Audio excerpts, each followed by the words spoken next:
Բարև ձեզ, Ամեկ Պլյուսի եթերում հարցազրույցն է եւ այսօր մեր տաղավարում է ազգային ժողովրդավարական բևեռ համահայկական կուսակցության խորհրդի անդամ Ժիրայր Սեֆիլյանը։ Բարև ձեզ, պարոն Սեֆիլյան, շնորհակալություն մեր տաղավար գալու համար։ Շնորհակալ եմ հրավերի համար։ Ձեզ մի փոքր դժվար է խորհրդի անդամ, այսպես ասած, շարքային անդամ կարելի է նաև ասել ներկայացնելը, որովհետև այս շարժման հետո նաև կուսակցության առաջին դեմքերից եք դուք, եթե ոչ հիմնական դեմքը, ու նաև դժվար է, որ չտեսնել ձեզ նախընտրական ցուցակում էլ դուք դարձաք Հայաստանի քաղաքացի, բայց ցուցակում չեք։ Ինչ որ սահմանափակումներ կան այդ առումով։ Ցուցակում չեմ, որովհետև շարունակում եմ մնալ երկքաղաքացի եւ միջալոց այս հիմար օրենքը, որը թույլ չի տալիս երկքաղաքացիներին ցուցակ ընդգրկվելու, մենք 18 թվականի մեր ընտրությունների նախընտրական ծրագրում այդ մասին գետ եղել է, որ պետք է փոխել այս օրենքը 21-ին նույնպես, բայց մենք նաև գիտենք, որ ինչու դա տեղի է ունեցել, դա հավանաբար Քոչարյանի ժամանակ է տեղի ունեցել, հա, մի ռեժիմը նախորդ ռեժիմից, այսպես ասած, խստացնելով ի վնաս հայ ժողովրդի վիճակը, այսինքն այստեղ խնդիր է դրված եղել այս տարիների ընթացքում սպիրկը հնարավորինս կդրել Հայաստանից եւ այդ համատեքստում պիտի դիտարկել, որ այս 25-30 տարիների ընթացքում այսպիսի օրենքներ ծնվեցին։ Իմ մոտ նաեւ սկզբունքային է հարցը, որ երկքաղաքացիությունը հայ ժողովրդի համար հարստություն է եւ ոչ ոք պետք չէ հրաժարվի այլ քաղաքացի հանգամանքի, առավել եւս իմ դեպքում նաեւ գա այլ դրամապանություն, հա, մենք մեր բաբերը ոդափոբիկ հասել են, հա, մեզ հյուրընկալող արաբական երկրներ, մասնավորապես Լիբանան, եւ մենք այնտեղ մեծ հնարավորություններ են ունեցել այսօր հրաժարվել քո, հա, ծննդավայրից կամ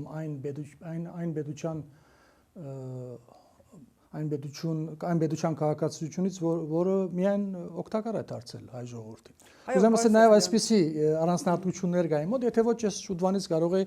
հրաժարվել, բայց շատ շուտ չէի կարող հրաժարվել, որտեղ ես ընդամենը ուրեմն 19 թվին, հա, ստացակարգացություն Հայաստանի։ Այսինքն 18 թվի ընտրություններից հետո են ինձ տվել։ Ամեն դեպքում Նիկոլ Փաշինյանի 25 տարին քաղաքացիություն, իմ ընտանիքին քաղաքացիություն չեն տվել։ Նիկոլ Փաշինյանի իշխանության օրոք։ Այո, առաջին օրերին, որ ինքն է դակավին հավանաբար չէր իմանում ինչ պետք է անի, այդ ժամանակ ընդամենը հավանաբար միակ օգուտը։ Բայց ինչու դուք հանդիպում էիք, կարծեք թե ված չէիք սկզբում։ Կար, ամիսներ ա դվել։ Մեր հարաբերությունները ամիսներ ա դվել, առաջի ամիսները փոփոխությունից, այսինքն իշխանափոխությունից հետո, բայց հետո շատ կարճ ժամանակ հետո արդեն մենք լավ հարաբերություններ չենք ունեցել, իսկ պատերազմից հետո մենք ընդհանրապես հարաբերություն չենք ունեցել, նրանք փորձել են հարաբերություններ հաստատել մեր հետ, մենք մերժել ենք, որովհետև մենք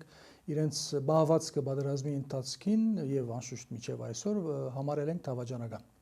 Բայց ինչու է, եթե ձեզ համար այդքան սկզբունքային է Հայաստանում քաղաքականությամբ զբաղվել, ազգային ժողովում խմբակցություն ունենալ, դուք ձգտում եք հավանաբար նաև իշխանության, եթե իշխանության դառնաք, միգուցե դուք կցանկանաք լինեք ղեկավարը եւ այլն, նման գեր նպատակների համար ինչի չարժե Լիբանանի քաղաքացիությունից հրաժարվել, չէ՞ որ Հայաստանն այո ունի իր սահմանադրությունը եւ իր։ Այո, մենք ավելի շատ մեր ներուժը մենք ծախսելու ենք այդ օրենքը փոփոխելու։ Այո, որ դառնաք իշխանություն, այն ժամանակ օրենքը կփոխեք։ Այո, եւ այսօր եթե անձնապես ես ցուցակում չկամ, դա չի նշանակում, որ մենք իշխանություն չենք դառնա։ Տեսեք, ձեզ նայում են, բայց ազգային ժողովը մուտք արդեն նշանակում է իշխանության մաս կազմել։ Այո, բայց մենք հնարավորություն ունենք։ Մարդիկ կարող են բացել ձեր ցուցակը, տեսնել Ժիրայր Սեֆիլյանը, որը այս կուսակցության դեմքերից մեկն է, առաջնային դեմքը, ցուցակում չկա եւ անհասկանալի Միջայլոց Գևորգ Կարապետյան անհասկանալի չէ իհարկե, բայց անծանոթ մարդ է։ Այո, 21 թվականին էլ մեր առաջի ցուցակում առաջնորդող անձը հանրության հայտնի մարդ չէր, բայց հայտնիները կանգնում են ոչ հայտնիների կողքին եւ շատ շուտ ոչ հայտնիները հայտնի են դառնում։ Միգուցե հենց դրա համար է, որ դուք եւ 21 թվականին եւ 18 թվականին բավականին քիչ ձայն եք հավաքել եւ դարբեր պատճառներ կան, որ այդպես է, այնպես չէ, որ մենք նախորոք ամեն ինչ այդպես ենք պլանավորել, այդպես չի։ 21-ին պատճառը այլ էր, այժմ պատճառը այլ է։ Այժմյա պատճառը պետք է լիներ Վարուժան Ավետիսյանը։ Վարուժան Ավետիսյանը բանդում է գտնվում այսօր։ Խորհրդանշական իմաստով մենք բահել ենք, որ այդ հանգամանքը, այսինքն Վարուժանն է այսօր մեր տեխնազուն, սակայն բոլորս հասկանում ենք, որ իրավականորեն արգելքներ գոյություն ունեն, նա չի կարող ցուցակում ընդգրկվել, ապա նաև այդ այսօրվա ստեղծված վիճակը մեզ նաև հուշել է, որ արիտն է նաև երիտասարդներին առաջ մղել Մենք այն ուժն ենք եղել, որ միշտ ուզեցել ենք երիտասարդությունը հնարավորինս շուտ քաղաքական բերի տակ մտնի։ Ահավասիկ այս առիթը մենք չենք ուզեցել փաս թողնել եւ եթե նկատեք մեր առաջի տասնյակը բոլոր երիտասարդներ են։ Այո, Վարուժան Ավետիսյանը, տեսեք, առաջինը չի, որ խնդիր ունի ցուցակումներ գրավելու, առաջին վարչապետի թեկնածուն չի, նման դեպք ունենք մենք նաև ուժեղ Հայաստանի դեպքում, մեկ այլ իհարկե խնդրի հետ կապված,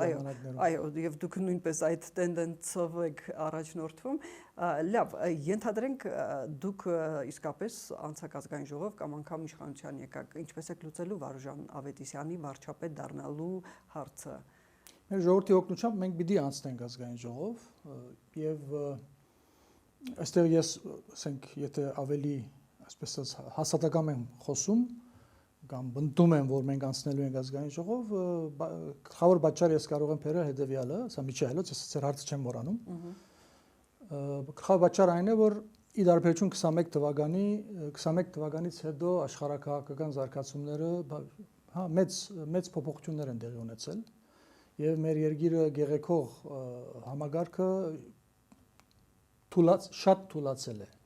Այսինքն նախորդ ընտրություն 18 թվականի ընտրությունների 21 թվականի ընտրություններին համագարկն էր, որ մեզ թույլ չէր տալիս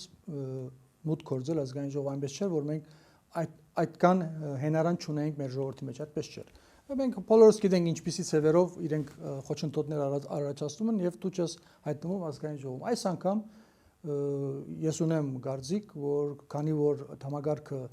խորը ճգնաժամի մեջ է, շատ թույլ վիճակում է,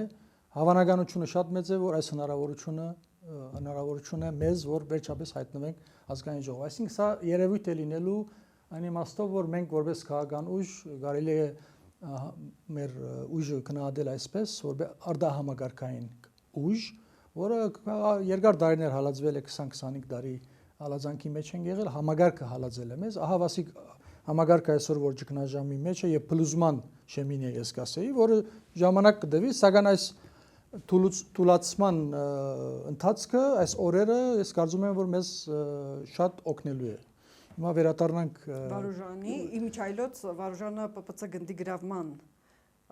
այդ գործով է չէ, եւ նրանց ՊՊՑ գնդի գրավման պահանջներից մեկն էլ այն էր, որ ձեզ ազատ արձակեն, չէ, դուք եք այդ ժամանակ բանտարկված, այնպես է ստացվում, որ նա ուղղակիորեն կամ անուղղակիորեն նաեւ ձեզ ազատ արձակելու համար է պայքարել եւ հայտնվել բարձր։ Եվ ոչ միայն, եւ ոչ միայն, նաեւ հիմնական նաեւ ձեր պահանջներից մեկը, որ դուք ազատ արձակեք։ Այո, եւ մնացած քաղաքապանդարգելներին այդպեսին է պահանջը, այդ օրերին, եթե հիշում եք, միայն ես չէի փանդում, նաև մնացած քաղաքապանդարգելները, նաև մյուս պահանջը իշխանությունների հրաժարականն էր, Սերժ Սարգսյանի հրաժարականն էր եւ նոր արտահայտ ընդդիմությունների գազམ་ակերպումներ։ Այսինքն, եթե նկատում եք, այս օրագարկը մեր մոտ տասնամյակներ է աստորեն։ Եվ հետո ինքը ժամանակը, ինչպես տեսնում եք, ժամանակը բարդացնում է, որ այդպիսի օրագարկ է պետք։ Եվ եթե ինչպես նկատեցիք մեր նախընտրական ծրագրից, այնտեղ գերիշխում է հակաճգնաժամային ծրագիր է։ Մենք տասնամյակներ շարունակ ասել ենք, առնվազն 15 տարի մենք խոսել ենք այն մասին, որ մեր երկրում ուրեմն արմատական փոփոխություններ են պետք, որ կարողանանք պետության հիմքը դնել։ Մենք համարում ենք, որ առայժմ մեզ չի հաջողվել պետությունը ստեղծել, առավել եւս ազգային պետություն։ Մենք դեռ կանդրադառնանք, այո, վերադառնանք Վարուժանին։ Վարուժանին, այո, ինչպես եթե հաղթեք ինչ եք անելու Վարուժանի դեպքում, ազատ եք արձակելու, ինչպես արդարացնելու եք դա, թե պարզապես բնականաբար, երբ այս ընդրությունները բարեհաճող ավարտվեն, այսինքն իշխանությունները չախչախվեն, մնացած քաղաքական ուժերը մեր գարձիկով պետք է լեզու գտնեն իրար հետ, երկիրը այս ծանր վիճակից դուրս բերելու համար։ Զուգահեռաբար կարծում եմ բոլորի համար բարձ պիտի դառնա, որ այսօրվա քաղաքապանդարգելները, որոնք փանդում են, նաև Վարուժանեն եւս ապօրինաբար մենք ասենք փանդում են, շուտ առաջի օրվանից նրանք պետք է 18 թվականին պետք է ամբարդ համարվեին, հենց այդ հանգամանքը, մենք էլ փանդում ենք, մեզ որ ամբարդ չեն համարել, դա եւս կարծում եմ բոլորիս հուշեց, որ ըստ էության հեղափոխություն տեղի չի ունեցել, որտեղ 18 թվականի փոփոխությունը բավական խափուսիկ էր շատերի համար։ Ինչ որ ժամանակ նաև ներառյալ մեր համար։ Ինչպես է լուծվելու Վարուժան Ավետիսյանը։ Ուրեմն Վարուժանը վստահաբար Նիկոլի իշխանազրկումից հետո շատ արագ գլինի ազատության մեջ, առաջնահերթորեն նա գզբաղվի իր առողջությունը վերականգնելով եւ հետո նորից լինելով բայկարի մեջ օրինակ մենք իհարկե չնմանեցնելով որևէ գիտեք ինչ գուսակցությունների ցուցակները չեն որ առաջին համարները չեն տեխնացուները մեր օրենքը դա չի ասում չէ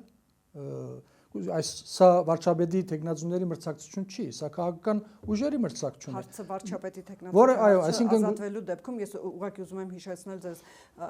դեռևս Ռոբերտ Քոչարյանի պաշտոնավարման սկզբնական շրջանը, երբ որ դաշնակցական մի շարք անդամներ հենց Քոչարյանը դարձավ նախագահ իրավիճակի փոփոխության պատճառով, այդպես դուրս եկան առանց արդարացման այդ վճիռների։ Ձեր դեպքում ինչ եք անելու։ Մեր պահանջը պիտի լինի անշուշտ արդարացումը եւ ավելի ճիշտ դա կլինի ասած այն է որ հաստատ իրավիճակի փոփոխություն դեղի անունելու փաստացի բայց իրավականորեն ճիշտ կլինի որ տղաները ամբարդ համարվեն ավելին ես կասեի որ աբակա իշխանությունները ԲԲԾ գնդի գործողություն իրականացնող տղաներին պիտի հերոսի կոչում դա իմ անձնական կարծիքն է եւ կարծում եմ մի օր երբ մենք ունենանք ազգային իշխանություններ կհասնենք նաեւ դրան Ինչու ինչ եղավ որ հերոսի կոչում կամ այդ տղաների արարքը անցնորած արարք էր անձնազոհ արարք էր որովհետեւ Արցախը մենք չկորցնեինք արարք էր որ մենք Հայաստանում օր առաջ ազգային պետություն ունենայինք ցավոք անշուշտ հիմնական նպատակին մենք չհասանք ես նաև տղաների հետ բայց պահանջը Արցախից չկորցնելը չէր պահանջը շատ կոնկրետ էր ձեզ եւ ձեր չէ պահանջը եթե հայտարարությունը հիշեք ուրեմն ու բացի այդ գեդերից ներքաղաքական գեդերից նաև այնտեղ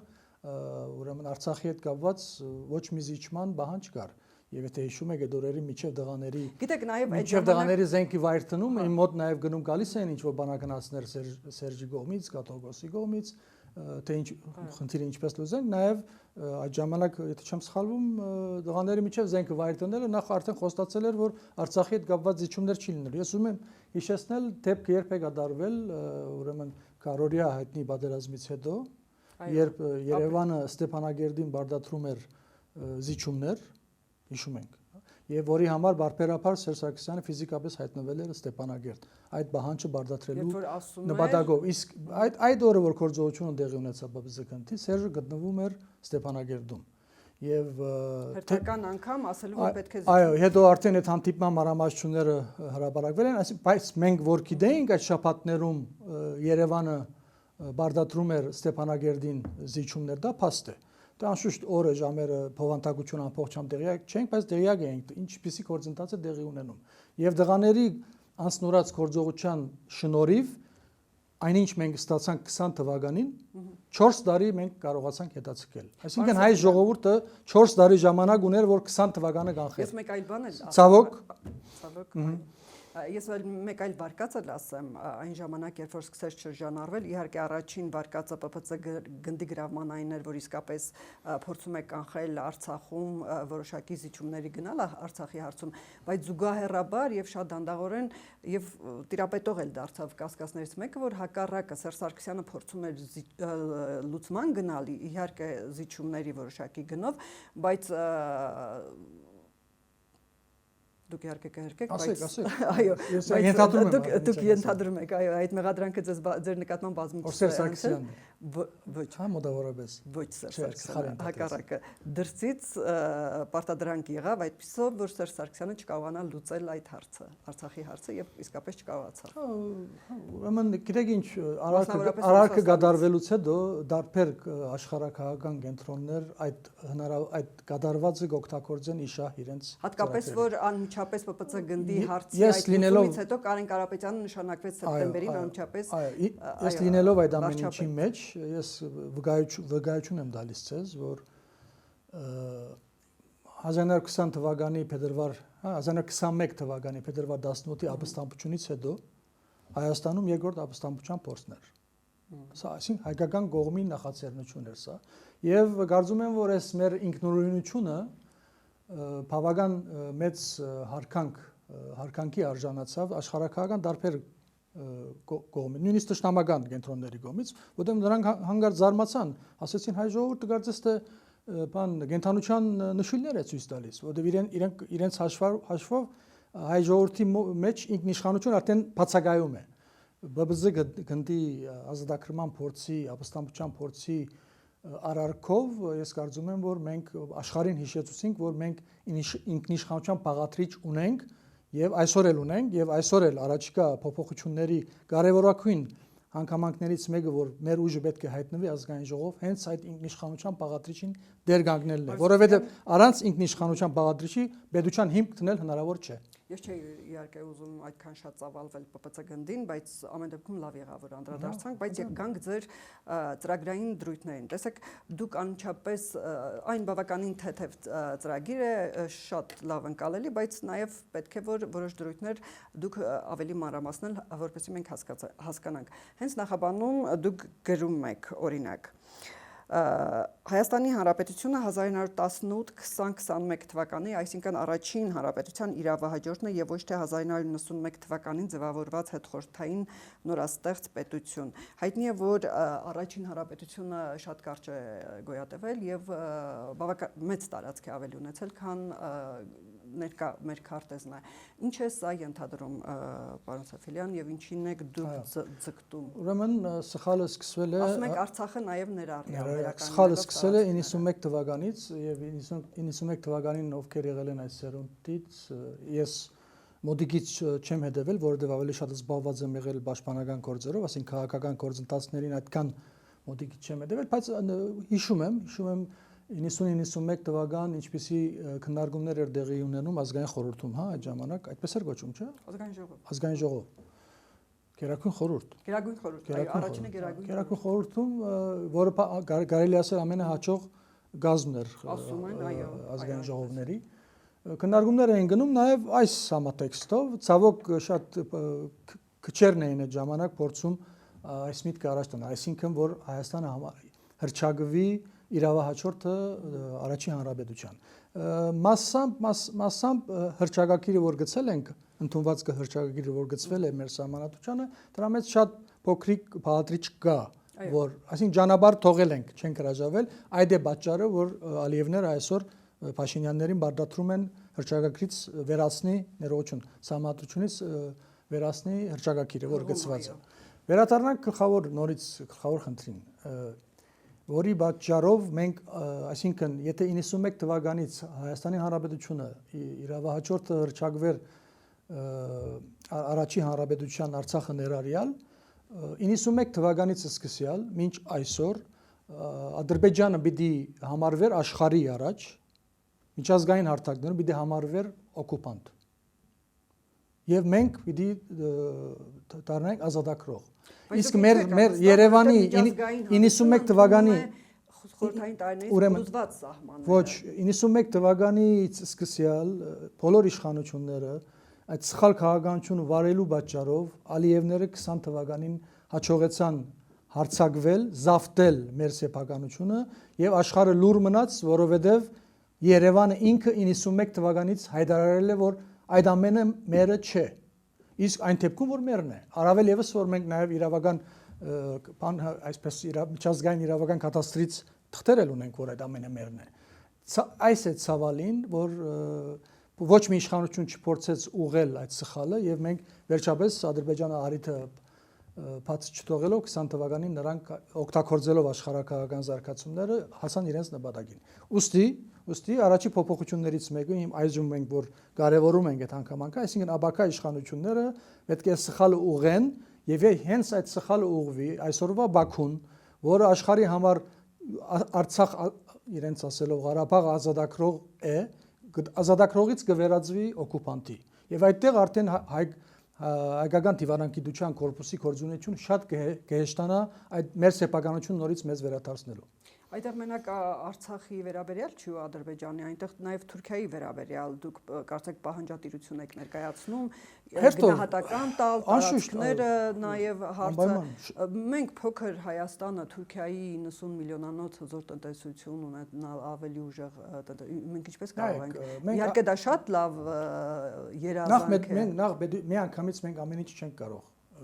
ինչ երազվոր ունենք, մի անգամից այդ երազը չենք կարող իրականացնել։ Բայց այդ երազը հանգրվաններով կարելի է, հա, երազը վերածելով նպատակի եւ այդ նպատակին հանգրվաններով կարելի է հասնել։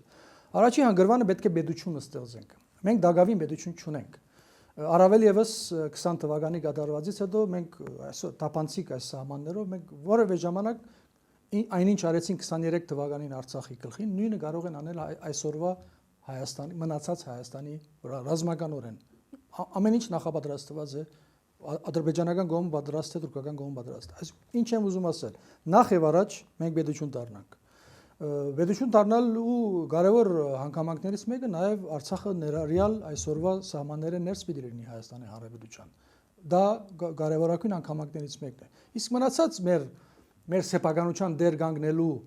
քաղաքականապես երբ մենք կարող ենք դեր կանգնել, դա ինքը ժամանակը կհուշի։ Զոր օրինակ այս մասին երբ 20 տարի առաջ խոսում ենք, շատեր համարում էին ցնորք, 10 տարի առաջ խոսում ենք, նույնպես համարում էին ցնորք։ Սակայն այս օրերին երբ մենք խոսենք Թուրքիայի արդեն թուլացման ընթացքի մասին, շատեր արդեն սկսում են մտածել, որ գիտեք ինչ, Իրանի այնինչ այսօր Իրանում կատարվում է, ոչ ոք չէր կարող կանխատեսել այնինչ որ այսօր կատարվում է։ Կանխատեսելի էր այս 1-2 տասնամյակ Իրանի եւ Արևմուտքի այս հակամարտությունը։ Մենք միջայլոց ինչ որ չափով մենք կանխատեսել ենք։ Մենք մի քիչ գլուխ կովենք, մենք ինչ որ չափով կանխատեսել ենք այս այնինչ կատարվում է, ոչ թե ռազմական այս ցեվով, որ Իրանը ուշ թե շուտ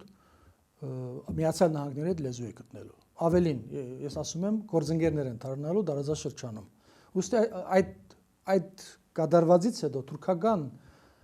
նշանակություն, թուրքական կողմի կարևորությունը, նշանակությունը Արևմուտքի համար, Միացյալ Նահանգների համար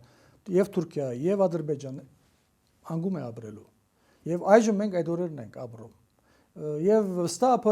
եկող տարի երբ մենք խոսենք շատ ավելի առարգայորեն շոշափելի շատեր հասկանալու են որ արդեն Թուրքիան առաջվա Թուրքիան չի լինելու։ 2 տարի հետո երբ հանդիպենք խոսենք արդեն ագանադեսն ենք եղած լինելու քուրդական ապստամբությանը, հա, Թուրքիային ես քուրդական ապստամբությանը։ Մինչ այդ եթե մենք վերածված լինենք ազգային պետության, մենք այդ հնարավորությունները պիտի օգտվենք եւ մեր սեփականությանը պիտի դեր կանգնենք։ Այսինքն մեր այստեղ սեփականությունը էժանա հնչում, մեր հայրենիքին պիտի դեր կանգնենք։ Բայց նախ եւ առաջ, ինչպես ասեցի, հերթով դառնում ենք պետության հիմքեր ենք դնում։ Արցախի խնդիրը իօքուտ հայկական կողմի լուծվում է, մեր Արցախայությունը անվտանգության երաշխավորումով վերադառնում է իր բնորան եւ այլն եւ այլն։ Երազելուց պիտի չի վախենալ։ Երազները նպատակի վերածելուց պիտի չի, այսպես ասած, պիտի վարանել։ Խնդրեմ, Իսրայելը օրինակը մեր աչքի առաջ է։ Այո, այդ օրինակը պիտի բերել։ Այդ ժողովուրդը 2000 տարի պետական ազուրկ է եղել։ Ամեն տարի ասել են մենք վերադառնալու ենք հաջորդ տարի Երուսաղեմ։ Ամեն տարի 2000 տարի։ Մենք ընդամենը 100 քանի տարի ենք պետական ազուրկ եղել։ Ես չեմ համարում որ այսօրվա այնինչ ունենք, այսօր մենք ինքնիշխան պետություն չունենք։ Խոսքը ինքնիշխան պետություն ստեղծելու մասին է։ Եվ շատեր ինչ որ կանխատեսումներ էին անում, որ Իսրայելի նման փոքր պետությունը, որը ստեղծվել էր չի կարող երկար քոյադվել եւ այլն, մենք տեսնում ենք ինչ եղավ, չէ՞։ Ով ասեց որ մենք այդ ներուժություն ենք որպես ժողովուրդ։ Ես կարծում եմ ունենք։ Նոր սահմանադրություն ընդունելու մասին ծրագրային դրույթ էլ ունեք, ըստ երևույթին ծրագրում եք, որ այդ Հայաստանը այդ նոր սահմանադրությամբ լինելու է 18-20-21 թվականի հանրապետության, հա, իրավահաջորդը նման դրույթ կա նաև Ադրբեջանի սահմանադրության մեջ, որը արդեն Հայաստանի նկատմամբ պահանջատիրություն ունի այս դեպքում, եթե մեր դեպքում էլ կլինի Ադրբեջանի եւ Թուրքիայի նկատմամբ պահանջատիրություն։ Մենք տարածաշրջանում ինչպես ենք, այսպես ասած, իրար հետ ապրելու նման պահանջատիրություններով իրար նկատմամբ։ Գիտեք, ուրեմն պիտի ամեն անհատ ունենում է իր արժանապատվությունը։ Եվ դվյալ անհատը դեր է կանգնում իր արժանապատվության։ Նույնը վերաբերում է ազգերին։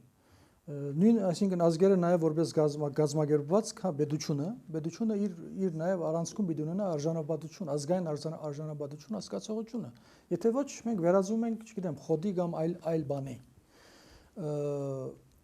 Ինչ վերաբերում է 18 թվական, 20 թվական, այո, դուք ճիշտ եք, Ադրբեջանը առաջ շատ ի սկզբանե հայտարարել է առաջին հանրապետության եւ շատ լավ են արել որ այդպես են, ճիշտ են արել որ այդպես այն հայտարարել, որովհետեւ 18-20 թվականների իրավական այնինչ ժառանգություն մնացել է այսօր միջազգայինորեն, որը կարող է նորից կարելի է արխիվները բացել, հաստատ իօքուտ մեզ է։ Այսինքն հաստատ իրավական հարթությունում մենք ադրբեջանական կողմի հետ այո ունենք խնդիր եւ ես վստահեցնում եմ ցեզ որ այստեղ Արաբաբյանի վկայությունը կարող ենք բերել, որ Արաբաբյանը վկա, մենք այդ իրավական դատական մրցակցությունը մենք հաստատ 100% հաղթող ենք դուրս գալու։ Սակայն միայն իրավական ճանապարհը քիչ է։ Մենք բոլորս հասկանում ենք, որ առանց ուժի, իրավունքները բարբերաբար նետվում են պատմության, այսպես ասած, թանգարաններ կամ աղբարներ։ Ուստի դրա համար ես քիչ առաջ խոսում եի, առաջնահերթորեն պետք է ստեղծենք պետություն, առավել եւս ազգային իշխանություն, ազգային պետություն, եւ մենք պիտի ամրանանք, մենք պիտի ուժ հավաքենք, մենք պետք է զորանանք։ Ուրեմն երբ տեղի չի ունենում պատերազմներ, երբ որ դու կարողանում ես, ոչինչ, որ այսպես ինձ հնարավորություն տալիս եք։ Շատ երկար չէ, որտեղ սահմանափակ։ Ուրեմն այս օրերին մասնավորապես ասենք նաև գործող իշխանությունները լավ գլնե որ այս հարցը դուք չդաք, ես փորձեմ հիշատակել գործող իշխանությունները շատ են ուզում, որ ինչպես 18 թվականին մեր քաղաքական ուժի նկատմամբ ձևավորեն մի գարձիկ, որ այս ուժը որ լինի պատերազմ է լինելու։ 18 թվականին նույն դրամապանությամբ նրանք մեզնից տասնյակ հազարավոր ցայներ բացրեցին, ասելով որ սասնազրերը եթե լինեն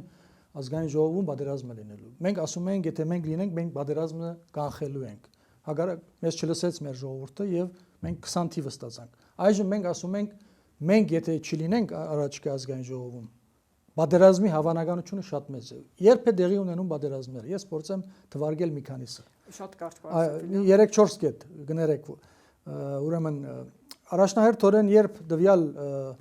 ասենք Տշնամի պետություններից որևէ մեկը գտնվում է շատ թույլ վիճակում։ Խնդրեմ, այսօրվա Նիկոլյան պետությունը գտնվում է պաշտպանական իմաստով շատ թույլ վիճակում եւ երբեք ցկդում չունի ուժեղանալու։ Նիկոլը եթե մնա պատերազմի հավանականությունը շատ մեծ է։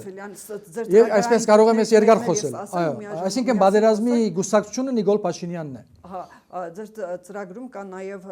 ռազմաարդյունաբերությունը ուժեղացնել, նոր տեխնոլոգիաներ, սահմանների տարվնս պաշտպանություն, դա է թեմայի։ Այսինքն առաջնահերթորեն մենք պիտի մեր իշխանությունները ասում են, որ մենք դա անում ենք ու որոշ բաներ բյուջեի ավելացնում պաշտպանական իշխանությունները թվերով ցույց են տալիս ու նաև իշխանությունները 20-ներով թե ինչ են արել այդ ոլորտում։ Նոյեմբեր 9-ից հետո միշտ դուք խոստանում եք։ 20 թվականի նոյեմբերի 9-ից հետո նրանք բանակը գրջատման ուղղությամբ մեծ քայլեր են կատարել, տասնյակ հազարներով գրջատել են մեր բանակը, ավելին բանջը նրանց եղել է Հայաստանի բանակի լուծարումը։ Այստեղ Միացյալ Նահանգների,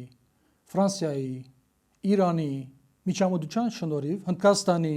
միջամտության շնորհիվ թույլ չեն տվել Փաշինյանը որ լուծարի մեր բանակը։ Սա մեր ժողովուրդը պետք է իմանա։ Հնդկաստանը եկել ասել է Փաշինյան կամ Զանգելասլամի։ Նրանք ունեն իրենց լծակները, դարաձաշրջանում այդ իմ թվարկածս պետությունները ունեն կարևորագույն շահեր եւ այդ շահերի մեջ մեր փախտը բերում է որ մեր հայ ժողովրդի շահերը, այսինքն Հայաստան լինելու հանգամանքը որպես այդպիսին համընկնում է տվյալ պետությունների շահերին եւ այս շահերի շնորհիվ է որ մենք առաջիկայում կարողանանք նաեւ զարգացում ապրել։ Ինչ վերաբերում է երկրի պաշտպանության հետ կապված, այո, անշուշտ որ մենք ենք որ պաշտպանելու ենք մեր երկիրը, սակայն տվյալ իշխանությունները բացի պաշտպանությունը կազմակերպելուց, բացի ամեն մի սանտիմետր հողի համար պատրաստ լինելու մարտնչելուց, պիտի նաև ճիշտ արտաքին քաղաքականություն վարի, որը նաև պատերազմ զսպող հանգամանքներից մեկն է, որ քիչ առաջ ես ուզում եի շարունակել, հիմա փորձեմ մի կետը եւս ասել, դա աշխարհաքաղաքական խաղացողների հավասարակշռությունը բաբանումն է։ Այսօր դա Նիկոլ Փաշինյանը չի անում, ուստի եթե Նիկոլ Փաշինյանը մնում է, պատերազմի հավանականությունը մեծանում, այսինքն Նիկոլ Փաշինյանը չունի արտաքին քաղաքականություն այսօր, բացի թուրքական կողմի ենթարկվելուց, բացի, ինչպես ասում են, ֆլուգեր լինելուց, կամին որտեղից փչում է, ինքը կատարում է այդ կամու հրահանգը, որը մեզ դանելու է պատերազմը։ Հավասիկ մի փաստ եւս որ գործող իշխանությունը եթե մնան, պատերազմի հավանականությունը շատ մեծ է։ Եթե փորձում է Թուրքիայի հետ հարաբերությունները կարգավորել, դա նշանակում է, որ կատարում է Թուրքիայի կամքը։ Այդ դեպքում Թուրքիան ինչի ավելի շուտ սահմանները չի բացում, ավելի շուտ դեսպանություններ, ավելի շուտ հարաբերություններ, եթե նա շատ հետաքրքիր է, ինչու, որովհետև թուրքական կողմի նպատակը Հայաստանը գուլ տալն է։ Այդով բացի շուտ, ավելի շուտ գուլ տա։ Այստեղ արքելոներ կան,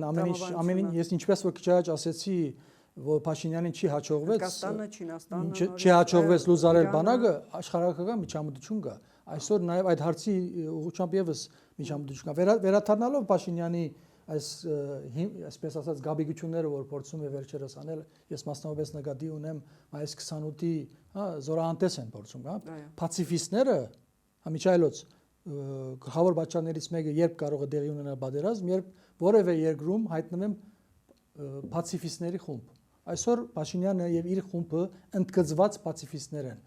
Նաեւ ահավասիկ երրորդ պատճառը, սիրելի ժողովուրդ, սրանց մնալու պատճառ, սրանք եթե մնան, պատճառը միևս որ պատերազմի հավանականությունը շատ մեծ է։ Վերադառնամ այս 28-ին։ Այս մարդիկ, մենք հասկանում ենք, որ շոու են ուզում անեն, հերթական անգամ իրենց խելքով մեր ժողովրդին իրենք պիտի մոլորեցնեն, խաբեն։ Մի քանի ինչ որ զենքեր են ցույց տալու, գիսաարթիական, ավելին ասեմ։ Չէ, ձեր նույն ասած Հնդկաստանի Ֆրանսիայի զենքերն են, նաև մեր ավելին ասեմ, աշխարհի ամենաարթիական զենքերն էլ այսօրվա իշխանություններին, եթե դրանք դա դրանում ոչ մի օգուտ։ Պաշտպանության առաջնահերթությունը արդիական զենքերի մեջ չի։ Ամենակարևոր խնդիրը սա է, մեր ժողովուրդ։ Պատկերացրեք 20 թվականին, եթե մենք ունենայինք ազգային իշխանություն, մեր ունեցած զենք ու զրահով հանգիստ զնգի կբերեինք ադրբեջանական կողմին։ Հանգիստ այսօր նույնպես, երբ ունենանք ազգային իշխանություններ, հանգիստ զնգի կբերենք, այսինքն միայն այդ վիճակը, որ ունենում ես, արդեն զսպիչ հանգամանք է, այսինքն այն օրը, որ ձևավորվում է ազգային իշխանություն մեր երկրում, պատերազմը կանխվում է։ Ասած ինչն է, մայիս 28-ին ինչ որ տեսնելու եք, սիրելի ժողովուրդ, դա ընդամենը ձև է, դա նախընտրական ինչ որ իրենց համար միջոցառում է։ Այնտեղ պաշտպանական ոչ մի փոխանցություն չկա։ Այսօր էլ որ նրանք ունեն իրենց դրամատուրգիան տակ շատ լավ զենքեր, այսօր Հայաստանում արգա են, բայց այդ հիմա ես ինչ որ ասելու եմ, գաղտնիք չի, ոչ որևէ մեկը թող չի հանգարց փորձի ասի, վայ պետական գաղտնիք եք դուք հրաբարագում։ Այդ ամեն ինչ բաց երկնքի տակ է։ Եվ մենք այսօր գիտենք ինչ ժամանակներ ենք ապրում, պատերազմի ինչպիսի մարտավարական ժամանակներ ենք ապրում, հա։ Ինչպես են պաշտպանելու իրենք այդ զենքերը պաշտպանելու ունակությունը չունեն, ուր մնաց այդ զենքերով իրենք պաշտպանեն մեր երկիրը, մեր հայրենիքը, մեր ժողովուրդը։ Այս մասին կարելի է երկար խոսել։ Պարոն Սեֆելյան, ունեք նաև սոցիալ-տնտեսական ծրագրային դրույթներ, ընդ որում նաև արտաքին քաղաքականությանը, եկեք արտաքինը ավելի ճիշտ ավարտենք, հետո նոր սոցիալ-տնտեսական, ռազմավարական գործընկերություն Ամերիկայի Միացյալ Նահանգների հետ ունեք, Եվրոպայի հետ հարաբերությունների սերտացում, Ռուսաստանի հետ վերակառուցում, մոտավորապես նման միտք կար եւ այլն։ Այդ նույն, ես չասեմ իշխանությունները նույնպես դրել են այդ նույն խնդիրները կամ անում են, բայց ամեն դեպքում ինչպես եք պատկերացնում, Ամերիկայի հետ ամեն դեպքում ունենք արդեն ռազմավարական գործընկերության վերաբերյալ փաստաթուղթ անցած տարի է ստորագրվել։ Ռուսաստանի հետ ասում են մենք վերակազմավորում ենք, վերակառուցում ենք մեր հարաբերությունները եւ այլն։ Դուք ինչ եք պատկերացնում։ Գործող իշխանությունները չունեն արտաքին քաղաքականության հայեցակարգ, չունեն։ Նրանք, ինչպես ասեցի ես քիչ առաջ, նրանք ֆլուգերի թերում են,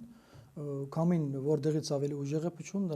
նրանք ենթարկվում են այդ կամը։ Նրանց հետաքրում է իրենց աթոռները, իրենց միլիոնները, իրենց ամենօրյա ուտելիքը։ Ռուսաստանի նյութականը իրենց դա է դակում, ինչ բան չի դակում։ Վերակառուցելու դեպքում մեր հարաբերությունները ինչպես եք պատկերացնում ՀԱՊԿ-ում, ԱՊՀ-ում, որտեղ Ռուսաստանն է դոմինանտ, ԵԱՏՄ-ում անդամակցությունը շարունակվելու է այլ պայմաններով, ինչպես եք պատկերացնում։ Մենք այդ մասին նոր չէ, 10 տարի առաջ ենք խոսել, 5 տարի առաջ ենք խոսել, այժմ եւս նույնն է մեր գործիքը, օր առաջ պետք է եւ ՀԱՊԿ-ից, եւ ԵԱՏՄ-ից Հայաստանը պետք է դուրս գա։ Սակայն այդ գործողությունները դուրս գալու պիտի լինի դրամապանության սահմաններում։ Այլընտրանքները ստեղծելու զուգահեռ պիտի դերի ունենա այլընտրանքները Եվրամիության անդամակցում ոչ բարդատիր չէ միանգամից անդամակցում այստեղ տնտեսական վնասներ հնարավորինս քիչ գրելու նպատակով այլընտրանքային ծրագրերի դա նկատի ունեի այլընտրանքը հա եթե խոսում ենք այստեղ շուկաների մասին եւ Եվրոպայի շուկան եւ Իրանի շուկան եւ արաբական աշխարհի շուկան քրդական հա արդեն Քրդիստանի կարող ենք ասել 4 Քուրդիստանների շուկան կարելի է լուրջ պետության, երբ որ վերածվենք լուրջ պետության, այդ խնդիրը կարելի է լուծել, այսինքն բոլորս էլ հասկանում ենք, որ այդ փոփոխությունը ինքը ցավացնող է, եւ միաժամանակ բոլորս պետք է հասկանանք, որ առանց ցավակի, այսպես ասած, առանց դժվար ճանապարհի ազգային պետություն չի ծնվում։ Մենք այսօր պիտի չարչարվենք, որովհետեւ մեր երեխաները եւ մեր թոռները իրենք շատ ավելի լավ վիճակում լինեն։ Ամեն սերունդի բարդականություն կարծում եմ դա է եւ պիտի չի խուսափել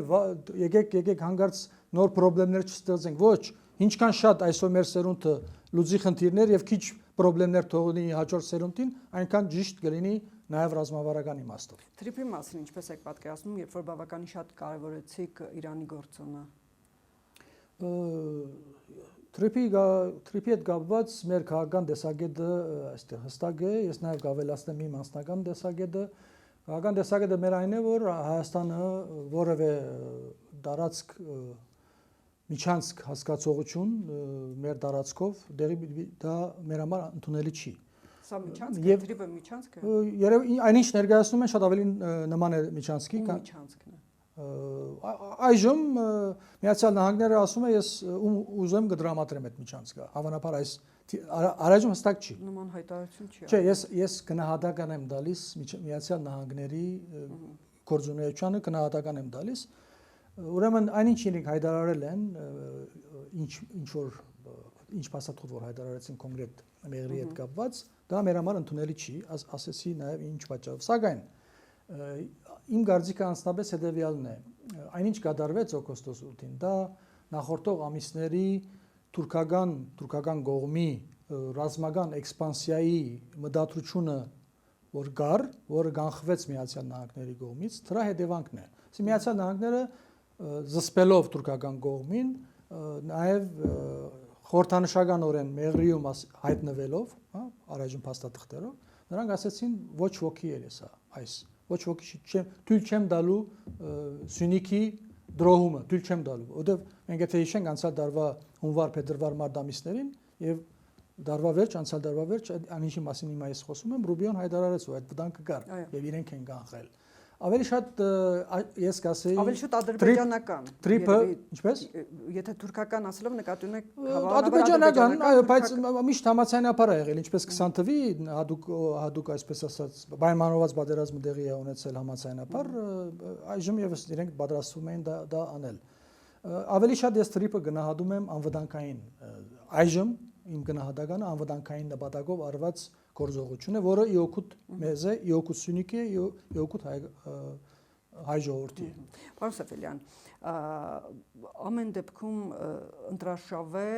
եւ հիշելով ձեր նախկին երկու փորձերը, որ մոտ միջին հաշվով 20-20,000 ձայն եք 18.5, 22.5 եւ այլն, այդքան ձայն եք ստացել, այս անգամ ընտրություններին արդեն քարոզարշավին մասնակցում եք, ինչպես է գնահատում ձեր շանսերը։ Ես կարծում եմ շատ ավելին է մեր շանսերը, միջայլոց 18 թվականին էլ մենք հաստատ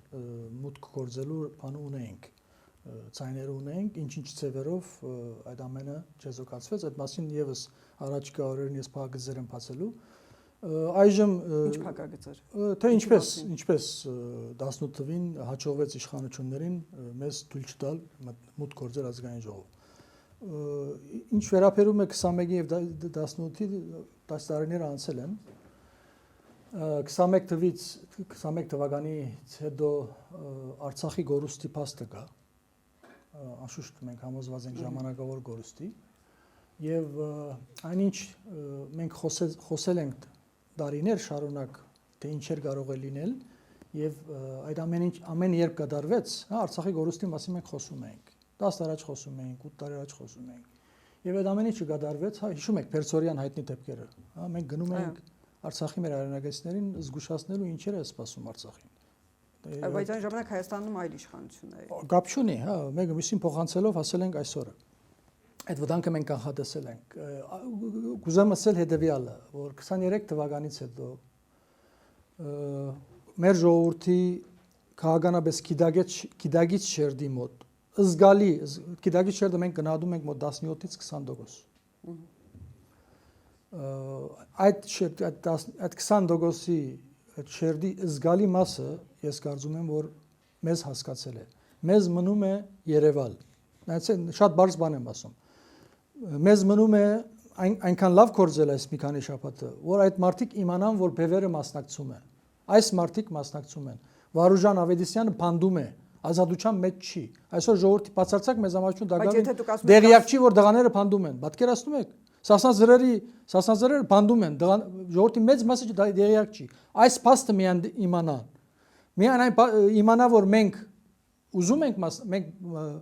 այսպես ասած մասնագետների մեջ ենք, ես վստահ վստահ եմ, որ բավական լուրջ տոկոս ենք հավաքելու։ Տեսեք, ասում եք 15-ից 20% գիտակից մասը եւ ձեզ 17-ից 20% կարևոր է որ նրանք գիտակցեն այդ ամենը եւ ձեզ ընտրեն, բայց այդ 17-ից 20% 17-ից գեսն էլ որ ընտրի, մենք արդեն բավական ազգային ժողով եք անցնելու, բայց իշխանություն չեք լինելու։ Ազգային ժողով լինել նշանակում է իշխանության մաս կազմել։ Հա, փոքր խմբակցություն ունենալ։ Իշխանության մաս կազմել։ Երբ որ մեր ցերկը անցնում է իշխանության լծակ, դեկուր փոքր, բայց իշխանության լծակ, իշխանություն ազգային ժողովի իշխանություն է։ Այդ լծակով մենք մեր ժողովրդի հետ կազմակերպելով շատ արագ մեր հագաջիկնաժամային անցումային ծրագիրը բարդատրելու ենք ով էլ որ լինի աբակա իշխանությունները։ Այդ լծակը ունի Ռոբերտ Քոչարյանը այսօր, ինչ որ չափով նաև Սերժ Սարգսյանը, բայց նրանց չստացվեց։ Մեր դարբեր քաղաքական ուժերի մասին եք խոսում, դուք խոսում եք ուժեր, որոնք ինչ-ինչ պատճառներով անգաշկանտ երբեք չեն կարողացել կորձել, այսօր էլ չեն կարող կորձել, մենք այն ուժն ենք, որ ամբողջությամբ ինքնուրույն ենք, ինքնիշխան ենք, մենք ենք մեր գլխի դերը, մենք ենք որոշում երբ ինչ անել, մեր հետաքրքիր վգա բոլորին, եւ երբ կհայտնվի այսպիսի մի օղակ 35 տարվա մեջ առաջի անգամ լինելով ազգային ժողովում, այդ ժամանակ այդ քիդագից շերդի մեր ժողովրդի հետ միասին հրաշքներ կարող ենք կորձել։ Նորից ձեր հնարավորության անդրադառնալով, ելի նորից պետք է հիշեցնեմ Ռոբերտ Քոչարյանին եւ ոչ միայն։ Նա ամեն դեպքում անդիմադիր խոշոր կառույցներից մեկի առաջնորդն է։ Բավականին հաջող ընթացք ունի, կարծեք թե անդիմադիր դաշտում մեծ տեղ է զբաղեցնում Կարեն Կարապետյանի ներողություն, Սամվել Կարապետյանի առաջնորդած Ուժեղ Հայաստան կուսակցությունը, կան նաև Գագիկ Ծառուկյանի Բարգավաճ Հայաստան կուսակցությունը, ահա ընտրողները նրանց ավելի շատ են, իհարկե ծեզել են ճանաչում Սասնա Ծռերին, հիմա անունը փոխված է, բայց ամեն դեպքում նրանց հնարավորությունները չէ կարծում, որ մի փոքր ավելին են, քան ձերը։ Կապրենք կդեսնենք վստահ հասադումներ անել, որ այսօր ոչ ոք չի կարող, եւ ինչ վերա դուք թվարկեցիք ինտիմատիր դարբեր մի մասը ցեվական ինտիմատիր մի մասը Որն օրինակ ցեվական ավելի ուշ կասեմ, այսօր չեմ ասի, մեզ հետաքրքրող գործող իշխանություններից ցեփազատվելն է առաջն։ Մենք ինչպես նկատում եք, մենք մեր խնդիրը Հայաստանի այսօրվա թրքացման գասեցումն է։ Երբ քիչ առաջ ծրագրերից եք խոսում, դուք փորձեցիք հիշել ԿՊ-ի ծրագրում ինչպիսի բան Պաշտպանության ոլորտում ես հիշեցնեմ սոցիալ-տնտեսական։ Ես ուզում եմ հիշեցնել, որ ԿՊ-ի ծրագրում գա գետ ինչպես կանդել մեր եկեղեցին, հա, պատկերացնում եք։ Հայ ժողովուրդը արդեն գիտի, մեր ուրեմն ես կարծում եմ բոլոր այն ինտիմատիր ուժերը, որոնք իրոք, ես շեշտում եմ, իրոք խնդիր են դրել այս թրքացումը կանգնեցնելու, բոլորն էլ այս օրերին որևէ մեկը մյուսին ջամբար քարբեկ չեն դի։ Բոլորի քարերը մեկ ուղղությամբ պետք է գնան, դա գործող թրքամետ, թրքայենտագա, հայ ժողովրդի թշնամի գործող իշխանություններն են։ Բոլորիս ուժերով պիտի չեզոքացվեն այսօրվա իշխանությունները, որը Հայաստան դանում են թրքացման։ Սա կանխվելու է, ես միջայլոց շատ լավադես եմ հունիսի 8-ին ուրիշ Հայաստանա լինելու։ Տեսեք, սոցիալ-տնտեսական որոշակի դուք ծրագրեր ունեք ձեր մոտ սկսած առողջապահության ապահովագրությունից եւ այլն, որոնք արդեն թոշակների բարձրացումը նույնպես իշխանությունները արդեն կատարել են, դուք կարող եք ամուսները համարել նախընտրական կաշառք ընտրողներին եւ այլն։ Համարում, դա փաստ է։ Բայց դա շարունակվելու է նաեւ ընտրություններից հետո ով էլ որ լինի իշխանությանը եւ դա դրական ֆոն որոշակի առաջացրել է զուտ այն ենթատեքստով, որ միգուցե սրանք ապահովեն նրանց հաղթանակը։ Նայեք Այդ իմաստով ասենք նրանք ինչ դուք ծրագիր եք գրում, նրանք ասում են մենք արել ենք։ Գուցե ասել այդ նյութական հարթությունում մեր ժողովրդի ցայները գրավելու իմաստով, հա մեր ուժերը այստեղ անհավասար է։ Մենք չենք կարողանում մրցակցել։ Ես այդ պատճառով քիչ առաջ հիշատակեցի 17-ից 20% շերտն է մեզ հետաքրքրում։ Մենք տեսնում ենք մյուս ուժերը ինչ հնարավորություններով փորձում են այդ մեր ժողովրդին իմ գնահատմամբ քաղաքականապես ոչ հասուն, բայց մեր ժողովուրդն է։ Սոցիալական ոլորտի հետ կապված հետևյալը կասեմ։ 35 տարիների ընթացքում չի եղել որևէ իշխանություն, որը մտածի մեր ժողովրդի մասին։ Կամ բոլոր իշխանություններն էլ եղել են դրսևորումը մեր երկիրը կառավարող համագարքի, մեր երկիրը գեղեցկող համագարքի։ Ավելին, նույն հարգային քաղաքականությունը այնպիսին է եղել, որ մեր երկրում տնտեսությունը չզարգանա։ Նույն էներգիայի, էներգետիկ, էլեկտրականության, էներգիայի հետ կապված արտադրության քաղաքականությունը այնպես է եղել, այսինքն գին այնքան արհեստականորեն բարձր է եղել, որ մեր երկրում արդյունաբերություն չզարգանա։ Սա ծրագիր է եղել, որոնք նախորդ 4 իշխանություններն էլ ենթարկվել են։ Ինչ եմ ուզում ասել, այսպես կարելի երկար խոսել։ Ասած այն է, որ երբ ունենանք իշխանություն, ազգային իշխանություն, բնականաբար ուրեմն սրծավ հայ ժողովրդի նկատմամբ, շատ շուտ, շատ կարճ ժամանակում սոցիալական բազմաթիվ խնդիրներ շատ արագ կարելի է լուծել։ Առայժմ այսքան մենք կարող ենք խոստանալ, ավելորդ խոստումներ, օրինակի համար մենք 18 թվականին բարձրացնել ենք, 21 թվականին նույնպես հիշատակել ենք մանր բիզնեսի հարգերից ազատման։ Մենք խոսել ենք, բայց մեր ձայնը սոցիալական հարթությունում լսելի չի, բայց այսօր կան ուժեր, որոնց իրենց ձայնը լսելի է եւ ինչ որ չափով վատ չի, կարևորը այդ ուժերը չթողեն գործող իշխանություններին ամբողջությամբ մոլորեցնեն մեր ժողովրդին, որովհետեւ գործող իշխանությունները հույսը որ իրենք պիտի մեծամասնություն հավաքեն։ Տեսեք, ատոմակայանն եք ուզում կառուցել, դուք որ երկրի այսօր քննարկվում է, չէ՞, Ամերիկայից, Ռուսաստանից, Ֆրանսիայից, Կորեայից, դուք որ երկրից կարևորը որ մենք միջուկային դերություն ենք։ Պատկերացնում եք Հայաստանը իրես փոքրիկ բուջուր վիճակով միջուկային պետություն է։ Սա պիտի ուրեմն նախ եւ առաջ քաղաքականությունը պիտի լինի քուրքուրալ, փայփայել այս հանգամանքը։ Իսկ թե որ պետության հետ կգործակցենք, դա ես կարծում եմ որ բազմակողմանի պիտի լինի։ Նաև տեխնոլոգիական, նաև առաջնահերթություններից ելնելով։ Մի ատոմակայանը միասին Ռուսաստան, Ամերիկա, Ֆրանսիա ո՞նց է պատկերացնում։ Չէ, այստեղ ուրեմն այստեղ նոր տեխնոլոգիաներ գոյություն ունեն, մոդուլային ատոմակայանների գոյության մասին։ Մեկը մի փոքր Ռուսաստանը։ Կարելի է մի քանի մոդուլային։ Ամեն մի երկիր մեկը։ Չէ, ինչի մասին է խոսքը։ Եկող ժամանակներում միջայլոց այս իմաստով եւս Միացյալ Նահանգների լավ արարքներից մեկը նաեւ այն է, որ արհեստական բանականության հետ կապված Հայաստանում գործարան են կառուցում, ոչ թե ուզում են կառուցել, արդեն որը մի ատոմակայանի էներգիա է պետք է։ Ով կառուցի ատոմակայան Հայաստանում։ Ես կարծում եմ մեր գործընկերները պիտի լինեն եւ Միացյալ Նահանգները, եւ Ֆրանսիան, եւ Ճապոնիան, այստեղ նաեւ մասնակիցները իրենց կարծիքը պիտի տան, բայց այստեղ ամենակարևորը քաղաքական որոշումն է, որ մենք շարունակելու ենք մնալ միջուկային դերություն։ Վերջին հարցը, պարոն Սեֆիլյան, եթե անցնեք ազգային ժողով կամ եթե չանցնեք, ամեն դեպքում դուք կարծեք թե շատ ուժերի հետ ցանկություն չունեք համագործակցելու կամ ձեր հետ չեն համագործակցում, ես չեմ կարող ասել, ամեն դեպքում դուք որ ուժերի հետ կնախընտրեք համագործակցել իշխանությունների դեմ պայքարելու համար։ Ուրեմն ազգային ժողովում պետք է հայտնվենք, մեր ժողովուրդը պիտի օգնի մեզ, որ մենք հայտնվենք, եւ մենք այնտեղ ամեն ինչ պիտի անենք, որ այն ուժերը, որոնք հայտնվել են ազգային ժողովում եւ իրոք թեմ են գործող իշխանությունները, պիտի համագործակցեն չախչախելու գործող իշխանություններին։ Այս օրակարգի շուրջ պիտի համագործակցել իրոք, նորից եմ ասում, այն ուժերը, որոնք իրոք ուզում են, որ գասեցնեն թրքացման ընթացքը մեր երկրի։ Իսկ թե ինչպես զարգացնել մեր աբակա պատկերացումները, մեր այս հակաճգնաժամային ծրագրով մենք այսօրվանից այդ մասին բարձրացնում։ Այսինքն առաջնահերթորեն գործող Թուրքիայի ընդհակա իշխանությունների հերացում եւ պատասխանատվության ենթարկում, երկրորդ գարժաժամկետ հակաճգնաժամային ծրագրի շուրջ համագործակցելով մեր երկիրը այս ծանր վիճակից դուրս բերել։ Շնորհակալություն, պարոն Սեֆիլյան։ Ես էլ եմ շնորհակալ։ Հիշեցնեմ, որ Ամեկ Պլյուսի տաղավարում էր ազգային ժողովրդավարական ԲՎՌ համահայկական կուսակցության խորհրդի անդամ Ժիրայր Սեֆիլյանը։